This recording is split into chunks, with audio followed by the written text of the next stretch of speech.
Selamat bertemu kembali bersama saya, Laingan Purba, manusia purba yang hidup di zaman now.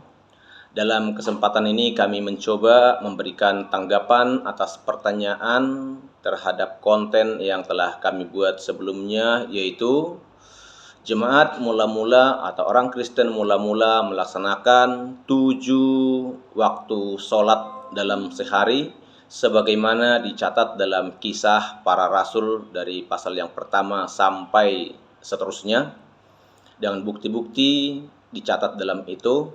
Sehingga ada bertanya kepada kami, terus kenapa orang Kristen di Indonesia tidak melaksanakan 7 waktu sholat sehari seperti jemaat mula-mula? Sebenarnya dalam konten tersebut kami telah jelaskan bahwa Allah memberikan budaya kepada manusia, dan budaya itu membentuk suatu peribadatan kepada Allah, sehingga bagaimanapun, dimanapun, apapun, kapanpun, apa alat yang kita gunakan nanti akan kami bahas. Pertama, beribadah kepada Allah berarti kita mengenal siapa dulu yang kita percaya. Yang kita percaya adalah Allah yang adalah roh, Allah yang maha hadir dimanapun ada. Itu dulu.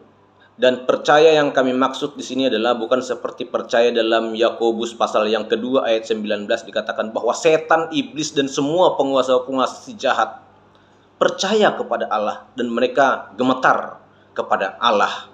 Bukan percaya yang seperti itu dimaksud, tapi adalah percaya dengan satu ada tindakan iman di balik semua percaya tersebut. Percaya kepada Allah, yang kita percaya adalah Allah yang maha kasih, dan di atas kasihnya yang besar itu, yang mulia itu, yang maha kasih itu, Allah juga Allah maha pemurka.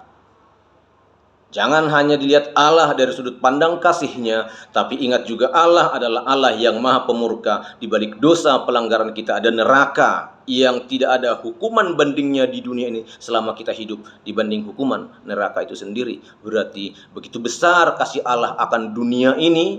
Ingat ada maut juga hukuman kekal.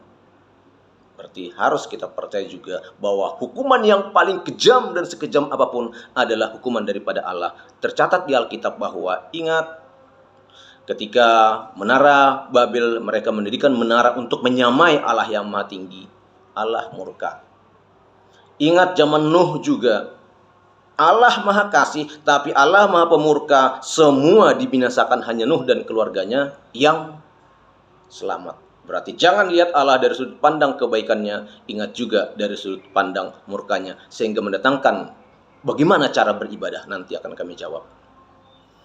Yang selanjutnya adalah dalam Hosea 4 ayat 6 dikatakan, umatku binasa karena tidak mengenal Allah. Jangan hanya mendengarkan apa kata orang tentang Allah itu, tapi gunakan pikiran. Mulailah berpikir kritis, Allah yang bagaimana, Allah yang saya sembah, sehingga mendatangkan juga nanti cara saya berpikir dan beribadah kepada Tuhan. Gunakan. Ayub berkata, bukan dari kata orang saja aku mengenal engkau, tapi dari pengalaman-pengalaman dalam pelajaran hidup. Itu dikatakan Ayub dalam masa akhir hidup penderitaannya. Bukan kata orang saja. Berarti ada saatnya kita, apa kata saya, tapi ada panduannya. Kalau enggak, umatku binasa karena tidak mengenal, karena banyak nabi-nabi palsu. Tapi kembali back to the Bible, artinya sola scriptura itu. Apa kata firman Tuhan dari sejarah kehidupan Adam sampai kita sekarang? Kita pelajari semua itu. Bagaimana cara Adam beribadah? Apakah harus menghadap ke Yerusalem pada waktu umat Israel belum ada? Bagaimana cara Abraham beribadah? Apakah harus menghadap kemana? Pengalaman ini dulu harus kita. Bagaimana cara Nuh? Apakah harus ada di sana sunat zaman Nuh? Belum. Apakah ada persembahan cara ibadah hari Sabat zamannya Nuh? Belum. Pun ada, diingatkan kembali zaman Musa, ada Sabat untuk Tuhan. Ingat dan kuduskan. 1 hari untuk Tuhan. Dari sekian hari yang diberikan kepada kita. 7 hari, khususkan 1 Sabat. 1 hari Sabat buat Tuhan. Khusus untuk Tuhan. Itu dulu masalah kapan, apa harus hari apa. Jemaat mula-mula hari Jumat, mereka Jumat Agung itu mereka beribadah kepada Tuhan juga. Jumat Agung mereka beribadah kepada Tuhan lebih daripada Sabat hari Sabtu.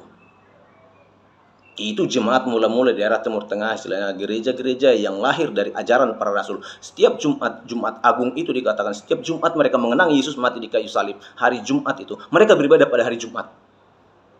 Salah? Tentu tidak. Kapankah kita beribadah? Pertama tadi, siapa Allah yang kita sembah? Dan Allah yang penuh kasih dan murka. Di mana kita beribadah? Apakah harus di gereja? Apakah harus di sinagoge? Apakah harus di tempat-tempat yang kita jadikan sakral? Allah tidak menjadi. Pun ada nanti aturan-aturan bagaimana supaya tidak mengganggu. Selanjutnya adalah pikiran kita yang kami katakan tadi. Jangan kita juga berpikir yang melebihi iman percaya kita. Dalam Roma 3:12 ayat yang ketiga, berpikir sedemikian rupa. Berarti kita menggunakan pikiran juga tadi seperti katakan. Dengan pikiran yang udah makin matang itu, pengenalan akan Tuhan itu, kita juga semakin mengenal cara kita beribadah kepada Tuhan. Ada hati nurani yang menjadi setirnya. Selanjutnya dalam Ibrani pasal yang ke-5 ayat 12 dikatakan, jangan iman itu juga hanya sebatas anak-anak kecil terus tidak ada pertumbuhannya, tapi harus meningkat mulai makanan keras. Berarti pikiran kita juga harus meningkat dalam pengenalan Tuhan. Jangan hanya sebatas anak-anak susu rohani terus yang dibutuhkan, tapi makanan keras sangat diperlukan. Dengan memahami akan siapa Allah yang kita kenal, dengan menggunakan pengenalan akan yang baik, akan kebenaran, apa yang dikehendaki dan apa yang dia benci, yang tidak disuka. Dengan akal pikiran kita juga yang tadi, marilah kita membentuk satu pola ibadah yang berkenan kepada Tuhan. Dalam Roma pasal yang ke-12 ayat 1-8 di sana, persembahkanlah tubuhmu sebagai persembahan yang hidup, yang kudus dan berkenan kepada Allah, itulah ibadahmu yang sejati. Tanpa mulai dari iman akan Tuhan dan mengenal dia dengan akal pikiran, kita akan salah juga beribadah kepada Tuhan. Yang selanjutnya adalah dengan mempersembahkan tubuh yang berkenan kepada Tuhan. Dalam Kolose 3 ayat yang ke-23 dikatakan, apapun yang kau perbuat seolah-olah untuk Tuhan, bukan untuk manusia, karena hidup ini adalah ibadah. Bagaimanakah cara beribadah? Berarti totalitas kita hidup adalah ibadah yang berkenan kepada Tuhan. Kapan? Oh, berarti memang perlu kita berikan satu sabat untuk Tuhan. Satu hari khusus kita khususkan untuk Tuhan dari 7 hari yang diberikan kepada kita. Kita khususkan satu untuk ibadah kita kepada Tuhan. Apakah harus 7 waktu seperti orang Israel, orang Kristen jemaat perdana? 7 waktu sholat mereka dengan didasarkan dalam uraian kami, ada dasar-dasar itu. Apakah harus seperti itu?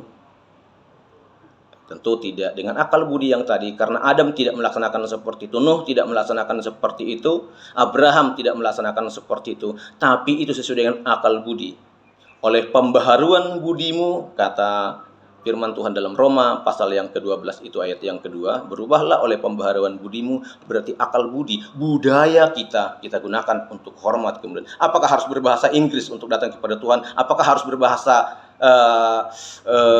Yunani seperti Alkitab datang kepada Tuhan? Apakah hanya Tuhan mengenal bahasa Inggris atau bahasa Jerman? Apakah bahasa Aramaik seperti zamannya Tuhan Yesus? Apakah seperti bahasa-bahasa Ibrani seperti zaman Israel kuno? Tidak. Semua budaya zaman Adam, Allah memberikan budaya kepada manusia, dipergunakan untuk hormat kemuliaan Tuhan. Dengan budidaya perubahan akal budi yang tadi, berarti kita beribadah kepada Tuhan. Dimanapun kita berada, dengan cara beginikah, dengan angkat tangankah, bagaimana Yesus di atas kayu salib? Ya Bapa, berarti tangan seperti ini juga diterima penyembahan kepada Tuhan. Hadap kemana? Dalam Yohanes 4 ayat 24, Allah itu roh. Artinya kita menyembah dalam roh dan kebenaran, tidak harus menghadap kemana.